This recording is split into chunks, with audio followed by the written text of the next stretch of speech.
Welcome back to Go on Shaw TV. Now, we're here talking with Angela Hill, who is a program manager here at the Children's Center Thunder Bay.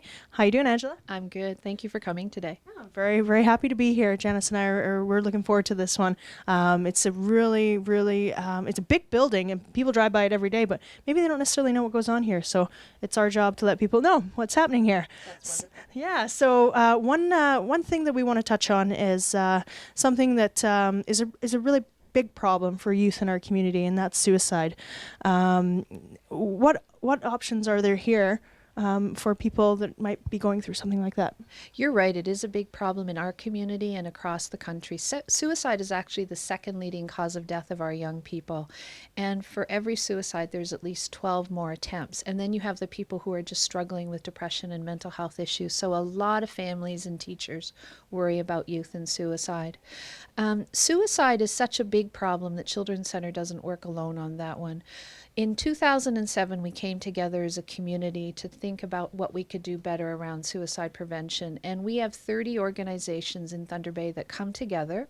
If there's a tragic event or suicide in a high school, we give them immediate assistance in their school. But we also work together around suicide prevention.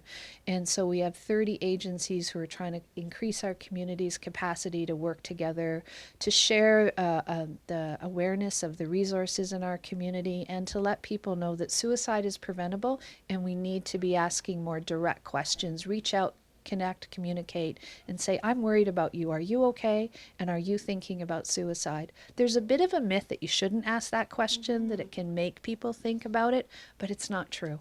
Actually, it lets people know that it's safe to have that conversation with you. Now, how do people get these services? Like, if there's someone at home thinking, hey, how do they learn the signs, first of all? Like, if that's, the youth might be...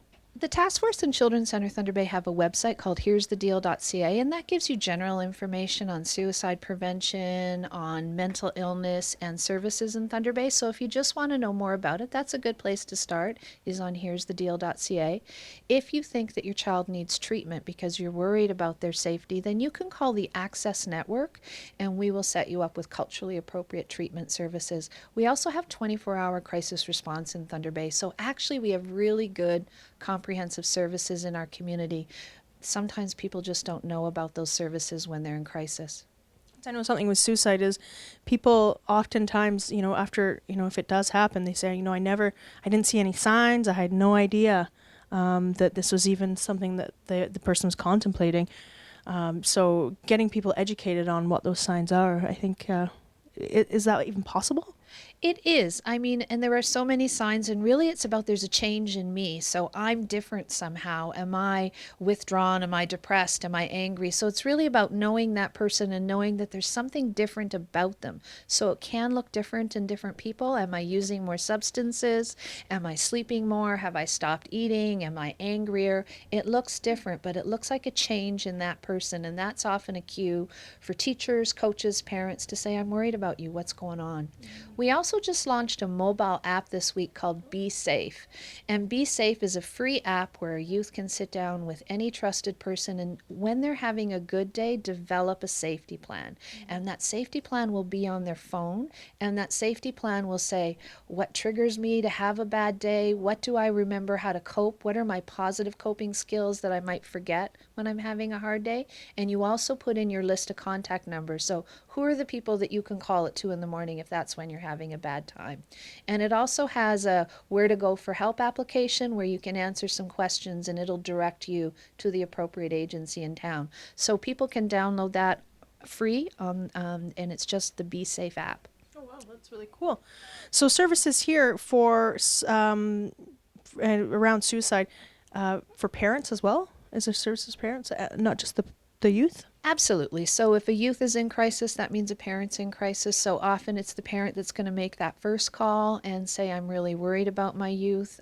Does that mean they should be going to the emergency department today? Or does that mean that they should be calling the Access Network and having a conversation with an intake worker? The intake worker can help you figure out about, do you need to go to the hospital today, or do we need to see you and your youth and start to do a safety plan and talk about treatment? Thank you very much. That's some really great information. Is there anything else you'd like to add? Just that it's important to get the message out there that we're worried about our youth, that we care. So just having the connection and starting the communication is a good first step in prevention. Yeah, that's great. Thanks. Thank you so much, Angela. Thank you. Keep watching Go. There's more coming up on Shaw TV.